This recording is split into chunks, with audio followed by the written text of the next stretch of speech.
Tahukah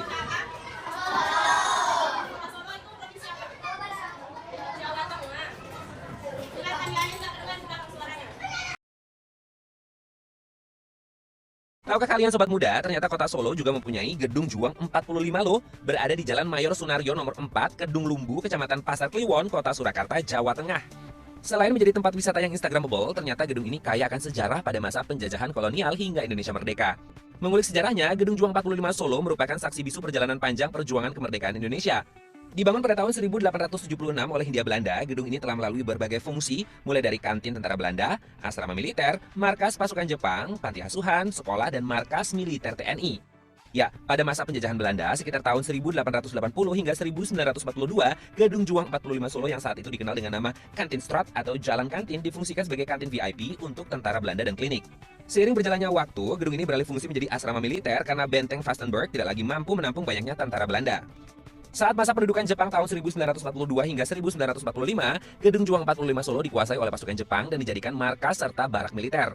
Setelah kemerdekaan Indonesia, gedung ini digunakan sebagai panti asuhan bagi anak-anak korban perang. Sejak tahun 1945 hingga 1949, Gedung Juang 45 Solo difungsikan sebagai sekolah, yaitu SPK, SMPN 3, dan SMPN 5. Hingga pada tahun 1949, gedung ini kembali menjadi markas militer, yaitu Brigif atau Brigade Infanteri 6 Trisakti Baladaya Kostrad. Berjalannya waktu, setelah Brigif 6 pindah ke Palur pada tahun 1980-an, Gedung Juang 45 Solo digunakan sebagai kantor Dewan Harian Cabang 45 Solo, yaitu sebuah organisasi veteran perang. Hingga pada tahun 2019, gedung ini diresmikan sebagai destinasi wisata bersejarah di Solo. Sobat muda, Gedung Juang 45 Solo ini juga memiliki peran yang sangat penting dalam sejarah perjuangan kemerdekaan Indonesia, khususnya di wilayah Solo. Pada masa revolusi, gedung ini menjadi pusat kegiatan para pejuang kemerdekaan. Pertemuan-pertemuan penting, perencanaan strategi, hingga pelatihan para pejuang sering kali dilakukan di tempat ini. Nah, salah satu peristiwa bersejarah yang paling menonjol terkait dengan Gedung Juang 45 Solo adalah serangan 4 hari yang terjadi di tahun 1949, yang terekam dalam Monumen Laskar Putri Surakarta tepat di sisi gedung ini. Monumen Laskar Putri Surakarta dibangun untuk mengenang jasa para pejuang perempuan yang tergabung dalam Laskar Putri Indonesia Surakarta. Diresmikan pada tanggal 1 Maret 1989, monumen ini menjadi simbol kuat tentang peran penting perempuan dalam perjuangan kemerdekaan. For your information sobat muda, Laskar Putri Indonesia Surakarta adalah sebuah organisasi perjuangan yang anggotanya mayoritas adalah pelajar perempuan di kota Solo. Mereka terbentuk pada tahun 1945 didorong oleh semangat nasionalisme yang tinggi untuk mempertahankan kemerdekaan Indonesia yang baru saja diraih. Meskipun usia mereka masih sangat muda, para anggota Laskar Putri tidak ragu untuk terlibat langsung dalam perjuangan. Tidak hanya memberikan dukungan moral kepada para pejuang laki-laki, anggota Laskar Putri berperan aktif dalam berbagai bidang, seperti mengurus dapur umum, memberikan pertolongan pertama pada korban perang, hingga melakukan kegiatan propaganda untuk membangkitkan semangat juang rakyat. Sobat muda, jika kamu melihat dengan saksama, prasasti pada monumen ini memuat nama para pejuang perempuan yang gugur dalam perjuangan.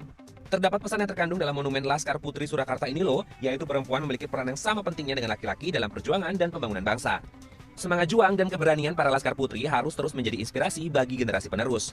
Nah, setelah tahu seputar sejarah dari Gedung Juang 45 Solo, yuk kita telusuri apa saja yang menarik di kawasan ini. Let's go!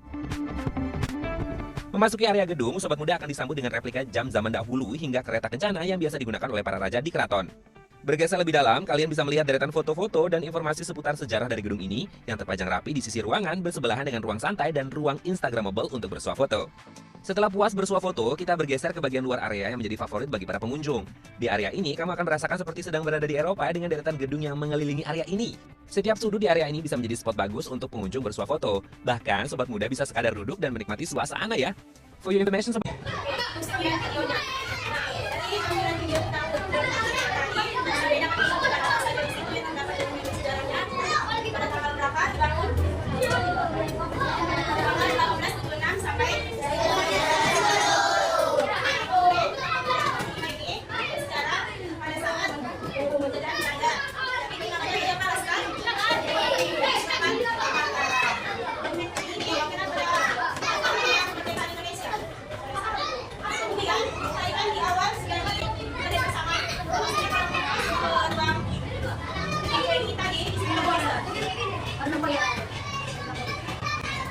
Selain fosil, ada bencana kali ya?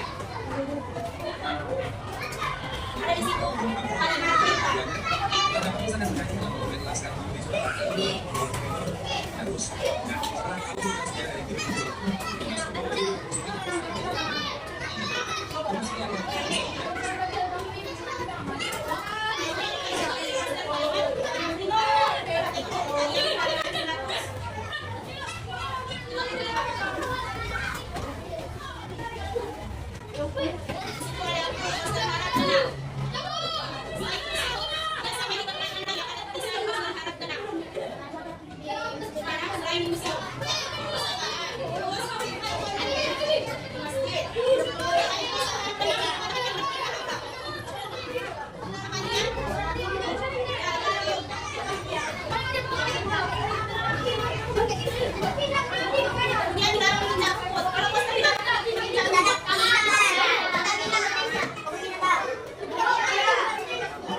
Lagi sama ini. Lagi sama Delon.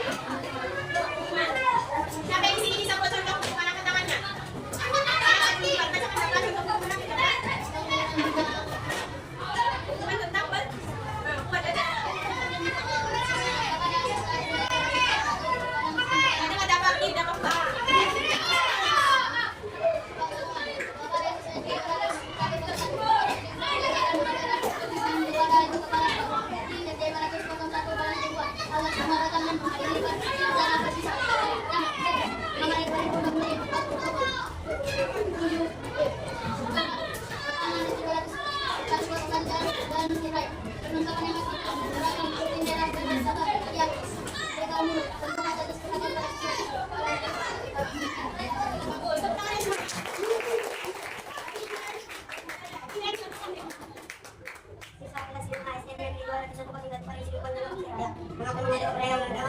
Perayaan ulang tahun Open Studio Kuliah dimohon ditemukan pada hadir hari atau tanggal 9 Mei 2025 waktu susun Kota Indonesia Barat tempat SDN Barat Cinta tersebut perlengkapan yang harus dibawa satu seragam bebas 2 botol merupakan yang perhatian mahasiswa salam Open Studio Kuliah semua sehingga satu kali satu. Oke, terima kasih. Jadi contoh hukuman tipis Suci dan Sulawesi apa? Dikunci dalam pembuatan hukuman apa saja? Satu orang. Tidak, apa saja? Rapi, dalam pembuatan hukuman rapi, bebas hukuman acara ulang tahun, misalnya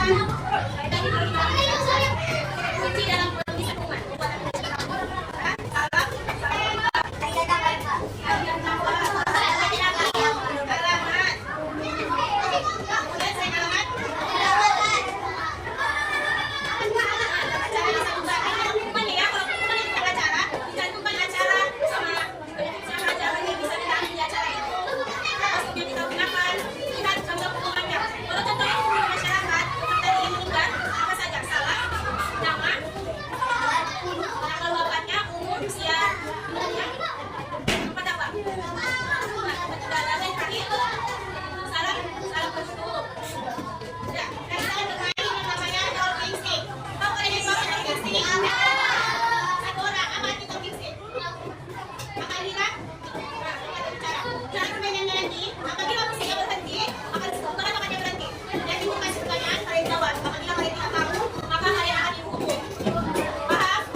Yang patah pada itu nggak ada, yang pahit itu kita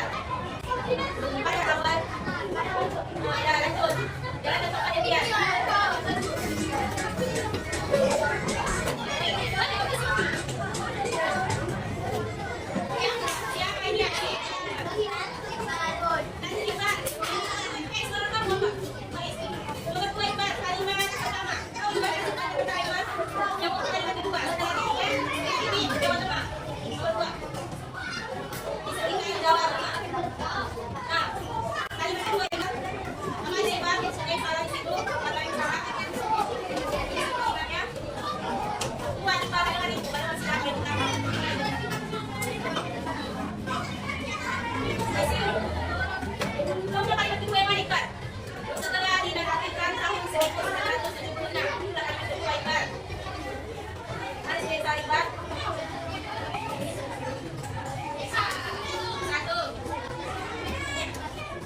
Kasih berapa? Barawa. Baru.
Thank you.